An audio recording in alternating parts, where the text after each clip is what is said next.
지난주에 우리가 노방전도를 처음 해봤는데 어떠셨습니까? 제가 이제 피드백을 받아보니까 화가 많이 나더라. 뭐 줬는데 받지도 않고 안 받으면 그만이지 또 뭐 화를 내냐 뭐 이런 피드백들을 제가 많이 받았습니다. 또 어떤 집사님은 뭐 어린 아이에게 이제 물티슈를 주는데 막 욕을 하고 가더래요. 험한 욕을 막 하고 가고 그래서 한 대 쥐어박으려다가 참았다 뭐 그런 얘기도 듣곤 하던데요. 저는 이제 지난주에 남진하고 여기 봉월로 사거리 쪽에 이제 나갔다 왔거든요. 일단 사람이 없어요. 사람이 너무 없더라고요, 그쪽은. 그래서 10사람 마주치는 게 쉽지 않은 일이고 또 우리가 되게 촘촘히 전도를 했나 봐요. 주려고 그러면 다 받았다는 거예요. 다 물티슈를 들고 막 있어요. 그래서 우리가 촘촘히 잘하고 있나 보다 뭐 이런 생각도 했는데 이 더운 여름에 우리가 왜 전도를 할까? 그 신앙생활이 오래면 오래일수록 우리는 주로 이제 거절하는 입장에 섭니다. 누구를 거절하냐면 우리 하나님을 거절해요. 하나님께서 우리를 예배의 자리로 초청하시고 기도의 자리로 초청하시고 그리고 헌신의 자리로 초청하시는데 우리가 수없이 거절하죠. 주님 저 바빠요.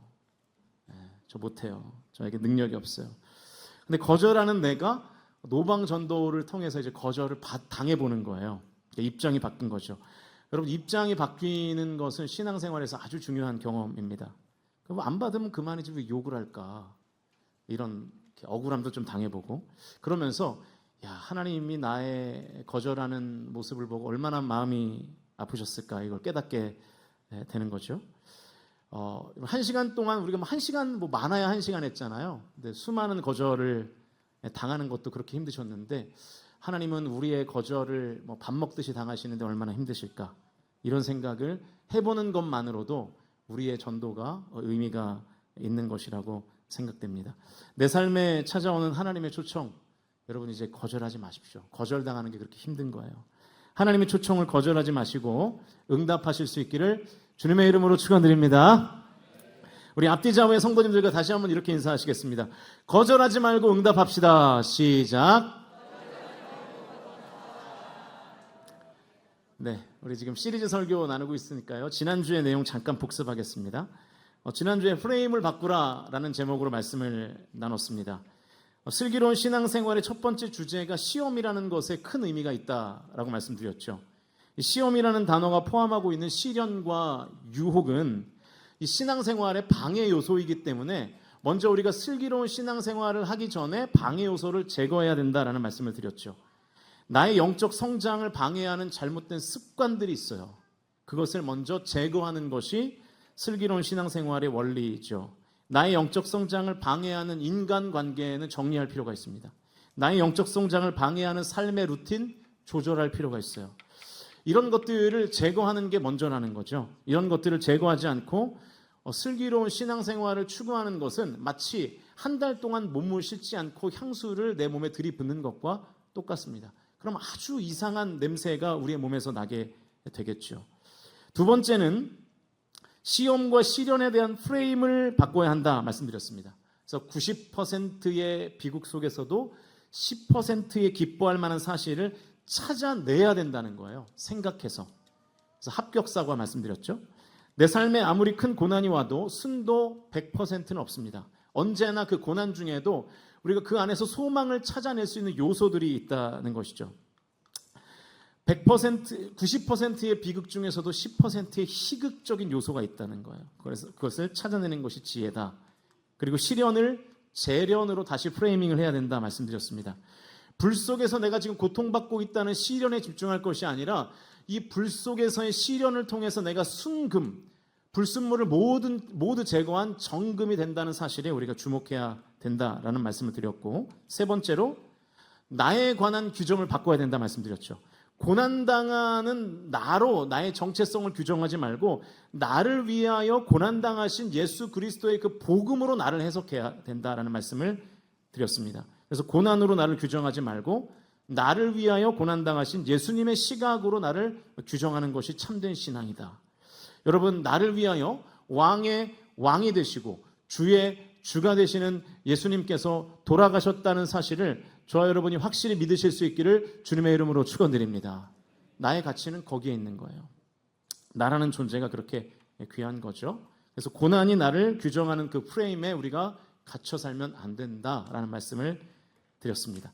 여기까지가 지난주의 내용을 잠깐 리마인드 해본 거고요. 오늘은 이제 슬기로운 신앙생활 슬신생 세 번째 시간으로 되로 주고 말로 받는 것, 되로 주고 말로 받는 것이라는 제목으로 말씀을 나누겠습니다. 소하일 이나야툴라라는 이름이 어려운 미래학자가 있습니다. 이분이 코로나가 한창이던 2021년도 5월에 한국과 아시아의 미래라는 책을 썼는데요. 이 책에 이런 글귀가 있어요.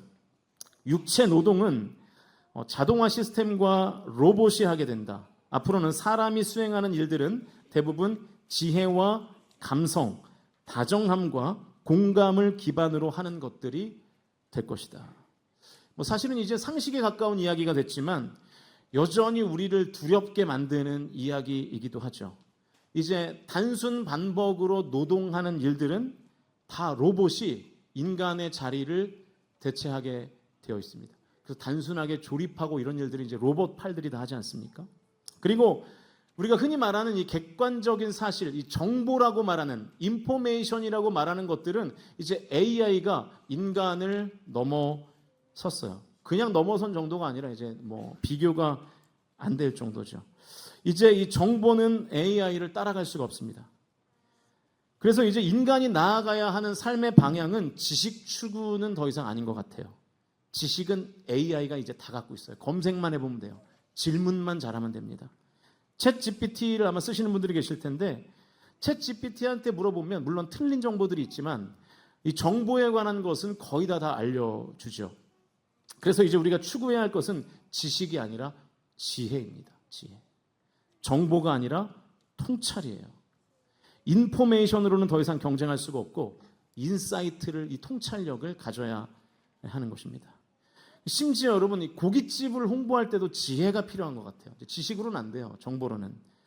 보통 이제 고깃집을 새로 오픈하면 정보를 제공하는 방식으로 홍보를 하죠.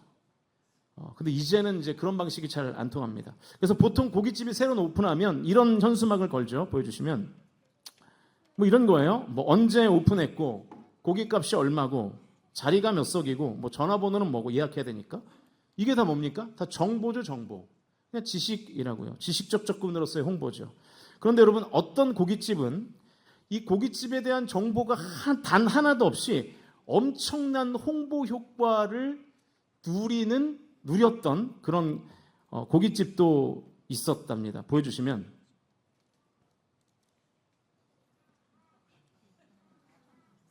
이제 슬슬 이야기 시작하시네요. 그죠? 밑에 저 손가락을 주의하셔야 됩니다. 주의 있게 보시면 무슨 뜻이에요? 밑에 헬스장 홍보 현수막이 붙어 있는데 이걸 활용한 거예요. 그래서 너희 어차피 등록해봐야 몇 번 안 갈 거니까 거기에 돈 쓰지 말고 고기나 먹으러 와라 라는 뜻의 굉장히 지혜로운 현수막이죠. 여러분 이 현수막에 지식과 정보는 거의 없습니다. 딱 하나 있죠. 가게 이름 뭐 쑥달돼지라는 가게, 아마 이게 체인인 것 같은데 그 외에는 아무런 정보도 없습니다. 그런데 가고 싶게 만들죠. 온라인에서 엄청나게 화제가 된 홍보 현수막이었습니다. 그러니까 화제가 되었다는 뜻은 홍보에 성공했다는 거잖아요. 그래서 이제는 모든 분야의 정보에 대한 지식이 많다고 성공하는 시대는 지난 것 같아요. 이제 지혜와 통찰력이 우리에게 있어야 하는 것입니다. 그런데 여러분 신앙생활에도요 이 원리가 동일하게 적용됩니다. 성경에 대한 지식이 많다고 해서 교회 문화에 대한 정보가 많다고 해서 신앙생활에 성공하는 건 아니에요. 종교생활에는 성공할 수 있어요. 하나님과 상관없이 그냥 내가 교회 다닌다라는 차원의 종교생활에는 성공할 수 있지만 정말로 하나님과 인격적으로 그리스도와의 온전한 관계를 맺고 신앙생활하는 이 신앙생활에 성공하기 위해서는 반드시 지혜가 필요하죠. 왜냐하면 이 지식과 지혜는 다르기 때문이에요. 지식은 얼마나 많은 정보를 가지고 있느냐를 말하는 것이라면 지혜는 얼마나 많은 문제를 풀 수 있는 솔루션을 가지고 있느냐가 바로 지혜이기 때문입니다. 우리가 하나님을 머리로만 만나면 신앙생활을 하면 할수록 신앙이 쪼그라들게 되어 있어요. 왜냐하면 이 지식적인 신앙이라는 것은 한계가 있고 평면적이기 때문입니다. 알므로만 하나님을 만나는 거죠. 그런데 문제를 푸는 능력으로서의 하나님을 만나면, 그러니까 지혜로 하나님을 만나면 신앙생활을 하면 할수록 신앙이 더 풍성해져요. 왜냐하면 문제를 풀어주시는 하나님을 실제적으로 만나기 때문에 신앙생활이 날로 넓어지고 깊어지게 되는 것입니다. 그러니까 알므로써 하나님을 만나는 것이 아니라 삶으로 하나님을 만나게 되는 것이죠. 작년에 우리 교회에 등록한 한 가정이 있습니다. 제가 뭐 이름은 밝히지 않을게요. 젊을 때 신앙생활을 엉망으로 했대요. 엉망으로. 교회만 왔다 갔다 했는데 뭐 그냥 술을 뭐 그냥 진탕 마시고 엉망으로. 주일이 되면 교회를 가기는 했지만 지식적으로 형식적인 신앙생활을 한 거예요. 사실상 종교생활을 한 거죠. 근데 가정에 문제가 생겼어요. 자녀들의 건강에 문제가 생겼어요. 그래서 그 문제를 맞닥뜨리고 나서 이분이 마음을 바꿔요. 그래서 하나님 앞에 하나님과 이 문제를 가지고 씨름을 합니다. 그래서 그 문제가 하나님의 능력으로 극적으로 해결이 됐어요. 그때부터 신앙생활이 더 이상 알미 아니라 삶으로 바뀌기 시작합니다. 그러니까 하나님께서 문제를 풀어주신 능력이라는 사실을 몸으로 깨달은 거예요. 삶으로. 저희가 새가족 신방을 하면서 직접 들은 간증이에요. 그래서 이분이 새벽 기도와 11조를 그 뒤부터 빠진 적이 없대요. 왜냐하면 하나님이 지혜라는 것을 삶을 통해서 알게 된 것이죠. 그러니까 여러분 정말로 삶의 문제를 지혜롭게 해결하기를 원하신다면 진심과 전심으로 하나님을 의지하실 수 있기를 주님의 이름으로 간절히 축원드립니다. 삶의 문제를 푸는 능력인 이 지혜는 하나님께서 우리에게 주신다고 말씀하셨어요. 우리 5절 말씀, 우리 본문으로 가보겠습니다. 5절 말씀 읽겠습니다. 시작. 너희 중에 누구든지 지혜가 부족하거든 모든 사람에게 후히 주시고 꾸짖지 아니하시는 하나님께 구하라. 그리하면 주시리라. 문제를 푸는 능력인 지혜를 누가 주신다고요? 하나님이 주신다는 거예요.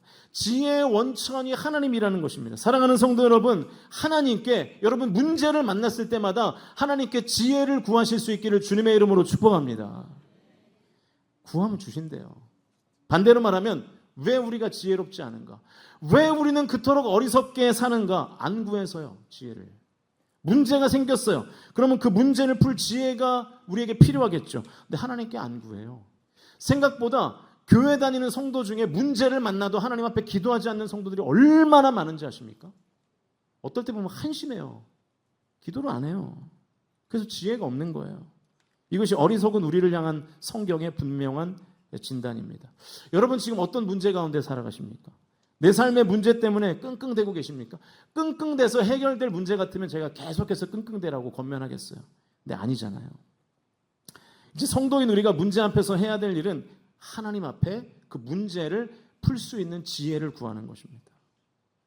이 문제를 풀 수 있는 지혜를 달라고 기도하는 거예요. 여러분 하나님께서 구하면 주신다는 것을, 이 믿음을 다시 한번 회복하실 수 있기를 주님의 이름으로 축원드립니다.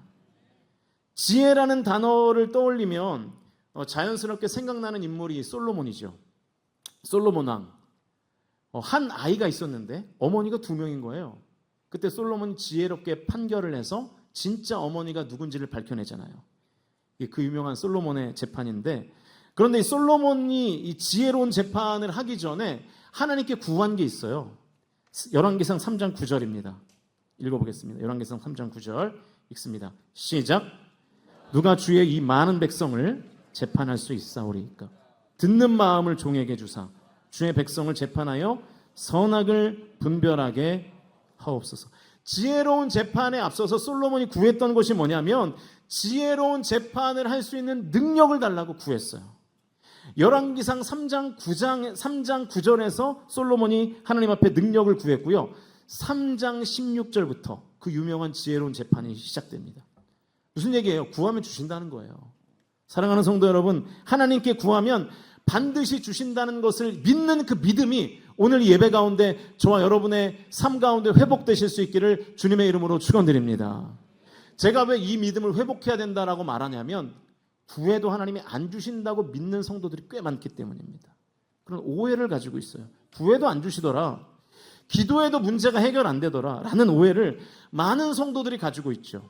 근데 정말 그렇습니까? 나 자신에게 정말 솔직하게 물어보십시오. 얼마나 기도해 보셨어요? 그 문제를 가지고. 내가 정말로 하나님 앞에 지혜를 구해봤나요? 정말 하나님 앞에 간절하게 기도해봤습니까? 우리는 해보지도 않고 하나님께서 해도 안 들어주신다고 오해해요. 근거 없는 거죠. 구해보지도 않고 하나님께서 지혜를 안 주신다고 생각하는 거예요. 기도도 안 하면서 기도해도 소용없다고 말하는 것입니다. 이게 정말 맞는가? 이게 정말 타당한 판단인가? 이 성경에서 하나님을 오해한 대표적인 인물이 한 달란트 받은 종이었죠. 마태복음 25장 24절을 보면 이렇게 오해했습니다. 읽어보겠습니다. 시작.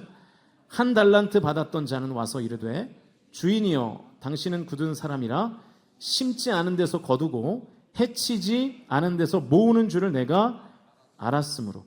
한 달란트 받은 종이 지금 주인을 오해하고 있는데 어떻게 오해하냐면 내가 섬기는 이 주인은 심지 않은 데서 거두는 주인이다. 해치지 않은 데서. 다시 말하면 뿌리지 않는 데서 모으는 아주 굳은 나쁜 종이다. 이렇게 오해했다는 거예요. 그래서 이 주인이 그 오해를 바로잡아 줍니다. 26절과 27절 말씀 읽어보겠습니다. 시작. 그 주인이 대답하여 이르되 악하고 게으른 종아 나는 심지 않은 데서 거두고 해치지 않은 데서 모으는 줄로 내가 알았느냐. 그러면 내가 마땅히 내 돈을 취리하는 자들에게나 맡겼다가 내가 돌아와서 내 원금과 이자를 받게 하였을 것이니라 하고. 네가 나를 심지 않은 데서 거두고 뿌리지 않은 데서 모으는 사람으로 그렇게 오해했냐. 만약 내가 정말로 그런 사람이었다면 너희들에게 달란트 안 주고 그냥 돈놀이 하는데 돈을 맡겨가지고 내가 이자 받고 살았을 거야, 그 말입니다. 그러면서 이 한 달란트 받은 종을 마태복음 25장 30절에 의하면 쫓아내요. 돈도 다 뺐습니다. 여러분 꼭 기억하세요. 하나님은요 절대로 인색하신 분이 아닙니다. 구했는데 안 주시는 분이 아니에요. 5절 말씀 다시 한번 읽어보겠습니다. 시작. 너희 중에 누구든지 지혜가 부족하거든 모든 사람에게 후히 주시고 꾸짖지 아니하시는 하나님께 구하라. 그리하면 주시리라. 할렐루야. 후히 주신대요. 꾸짖지 않으신대요. 모든 사람에게 주신대요. 자, 그러면 왜 우리의 기도는 응답되지 않을까요? 왜 우리에겐 지혜가 임하지 않을까요? 첫 번째는 구하지 않기 때문이고요. 두 번째는 구했는데 지혜를 구한 것이 아니기 때문이에요. 욕심을 구하면 하나님이 안 주십니다.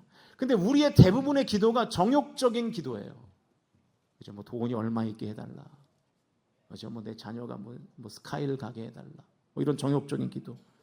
그런데 오늘 본문에서는 분명히 말씀하시기를 지혜가 부족하거든 구하라. 그리하면 주겠다 말씀하셨죠. 지혜를 구하면 혼내지 않으신대요. 지혜를 구하면 인색하게 하지 않으신대요. 지혜를 구하면 후하게 주신다는 거예요. 그러니까 하나님의 통찰력, 하나님의 생각을 구하는 기도는 반드시 응답하시겠다고 말씀하시는 것이죠. 여러분이 다 자녀 길러보셨잖아요. 여기도 좀 수많은 자녀들이 있는데 오늘 제 자녀들 얘기를 해야 되는데 저기 앉아 있어가지고 제가 좀 마음이 어렵네요. 아무튼 이 자식이 부모에게 뭐 아무거나 달라 그래도 다 주시나요? 아니죠. 다 주면 자식 망치는 겁니다. 그래서 여러분 경제적으로 꽤 부유한 가정의 자녀들이 삶 가운데 어려움을 당하는 이유가 있어요. 왜냐하면 부모가 다 주니까 자녀들이 헝그리 정신이 없는 거예요. 무언가 내가 성취하려고 하지 않아요. 제가 그 수많은 교회에서 목회하면서 그런 자녀들 정말로 많이 봤어요. 부모가 다 해주니까 생활력이 없어요. 무언가를 열심히 해보려는 마음 자체가 없어요. 뭐하러 공부 열심히 합니까? 부모가 다 해주는데 말 한마디만 하면 되는데. 여러분 그걸 아셔야 돼요. 진짜 부자들은요 자녀들이 원하는 거 절대로 다 해주지 않습니다. 뭐 어떤 사회단체에 기부를 수십억씩 해도 자녀들에게는 좋은 차도 잘 안 사줘요. 왜냐하면 이 생활력이 없으면 내가 죽었을 때 나중에 자녀들이 내가 일궈놓은 모든 성취를 다 까먹기 때문입니다. 그래서 여러분 내가 없어도 자녀들이 정말로 잘 되기를 원하신다면 부족을 장려하셔야 돼요. 그래서 무언가를 직접 하게 만들어야 돼요. 결핍을 허용하셔야 되는 거예요. 물론 이제 부모로서 그게 참 쉽지 않은 일인데 그렇게 해야 자녀들이 안 망가집니다. 요즘 이한이가 피부 트러블이 여기 나가지고 연고를 바르고 있습니다. 근데 이제 빨리 나으라고 스테로이드 성분이 들어가 있는 연고를 이제 발라요. 이한이가 이제 엄마랑 연고를 막 바르고 있으면 아인이가 엄마 옆에 앉아요.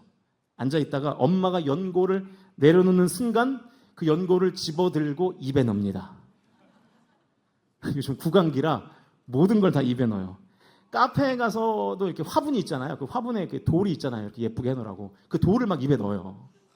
그래서 넣지 말라고 막 입도 막고 그러는데, 얼마 전에는 또 이제 자석이 안에 들어가 있는 바둑돌을 입에 넣어가지고 아예 삼켰어요. 그래서 응급실도 갔다 오고 막 그랬는데, 이제 스테로이드가 들어있는 연고를 입에 넣으면 아직 어리니까 몸에 좋아요, 안 좋아요? 안 좋잖아요. 그러니까 이제 아내와 제가 뺏어가지고 손이 닿지 않는 높은 곳에 올려두는 거죠. 그러면 얘는 이제 빽빽 울기 시작합니다. 왜 안 주냐고. 근데 그 줘야 되는 거예요, 안 줘야 되는 거예요? 안 줘야 되는 거죠. 만약에 이한이가 저에게 아빠 국어책, 수학책 좀 사주세요. 그럼 제가 사줄까요, 안 사줄까요? 사주죠. 근데 물론 아직 그런 일은 일어나지 않았어요. 앞으로도 뭐 일어나진 않을 것 같고, 맨날 뭐 축구 유니폼만 사달라 그러지 잘 안 사달라 그러는데, 제가 너무 감사한 게 그 지난번에 이제 이한이가 그 어린이부가 달란트 잔치를 냈거든요. 근데 얘가 글쎄 심지어 부모와 함께하는 기도책을 산 거예요. 내 자식이 아니라고 반응을 안 하시는데 그런 거를 볼 때 부모로서는 이제 기쁨, 그런 거는 뭐 10권이라도 사주죠. 그러니까 여러분, 지혜는 이 신앙생활에 정말로 필요한 것이기 때문에, 정말로 좋은 것이기 때문에 부모된 하나님께서 자녀에게 분명히 주실 줄로 믿습니다. 후하게 주신다는 거예요. 왜 안 주시느냐? 안 주실 것을 구하기 때문에 안 주시는 거예요. 그러니까 지혜는 내가 구하기만 하면 하나님께서 넘치도록 주신다는 것을 믿으실 수 있기를 주님의 이름으로 축원드립니다. 근데 오늘 본문 이제 5절 이후를 보시면 예외가 있대요. 안 구해서 못 받는 건 예외가 아니겠죠. 구했는데도 안 주실 때가 있다는 거예요. 이게 예외의 경우인데 6절과 7절 말씀 읽어보겠습니다. 시작. 오직 믿음으로 구하고 조금도 의심하지 말라. 의심하는 자는 마치 바람에 밀려 요동하는 바다 물결 같으니 이런 사람은 무엇이든지 주께 얻기를 생각하지 말라. 이 말씀을 잘 해석해야 되는데요. 주님께 지혜를 구했는데도 못 얻는 케이스가 있다는 거예요. 의심하는 경우에 하나님의 지혜를 구했는데도 못 받을 수 있다는 것입니다. 여기서 이 의심하다라는 동사에 해당하는 원어가 디아크리노라는 단어인데, 기본적으로는 의심하다라는 뜻이고 또 다른 뜻은 판단하다, 선택하다라는 뜻이 있어요. 무슨 얘기냐면 하나님의 지혜를 구하는 마음이 순수하지를 못한 거예요. 하나님께 지혜를 구해서 내가 들어보고 판단을 내가 하겠다는 거예요. 하나님의 지혜를 선택하든지 아니면 내가 알고 있는 방법, 세상의 지혜를 선택하든지 둘 중에 하나를 내가 골라보겠다는 거예요. 이렇게 두 마음이 존재하는 상태에서 하나님께 지혜를 구하면 하나님이 응답하지 않으신다는 말씀입니다. 그래서 1장 8절의 내용이 나오는 거죠. 8절도 읽어보겠습니다. 시작. 두 마음을 품어 모든 일에 정함이 없는 자로다. 선택할 수도 있고 안 할 수도 있는 두 마음이 갈라져 있는 성도가 하나님께 지혜를 구할 때는 하나님께서 그 지혜를 안 주신다는 거예요.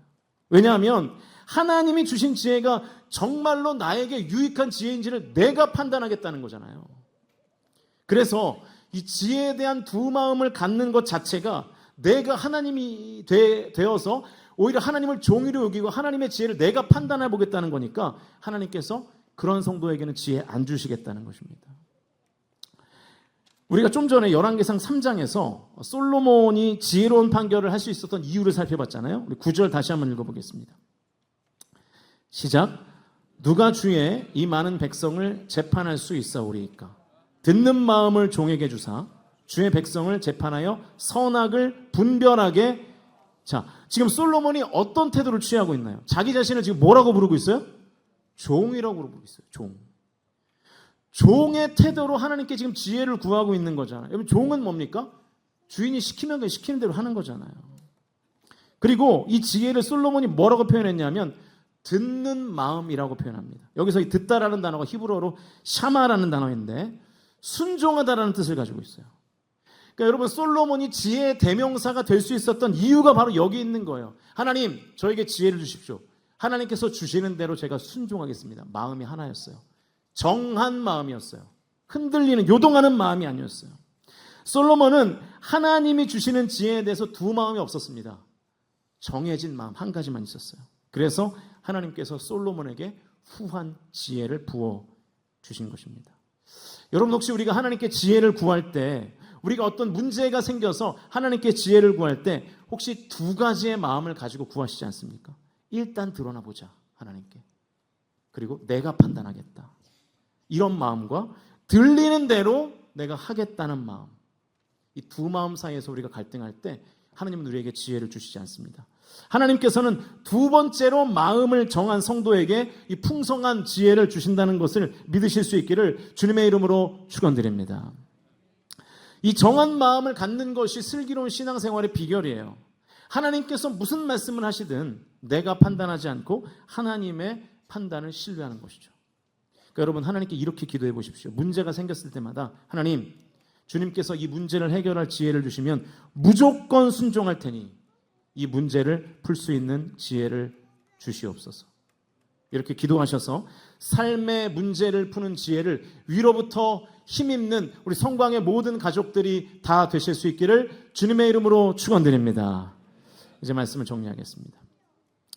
요즘 이제 좀 돈 있는 분들이 투자하실 때 주식만 하지 않고 부동산만 하지 않고 코인도 하시는 분들이 좀 계실 텐데, 제가 비트코인의 원리를 아주 명확하게 표현하는 영상을 좀 본 적이 있는데요. 재밌더라고요. 짧게 한번 시청해 보겠습니다.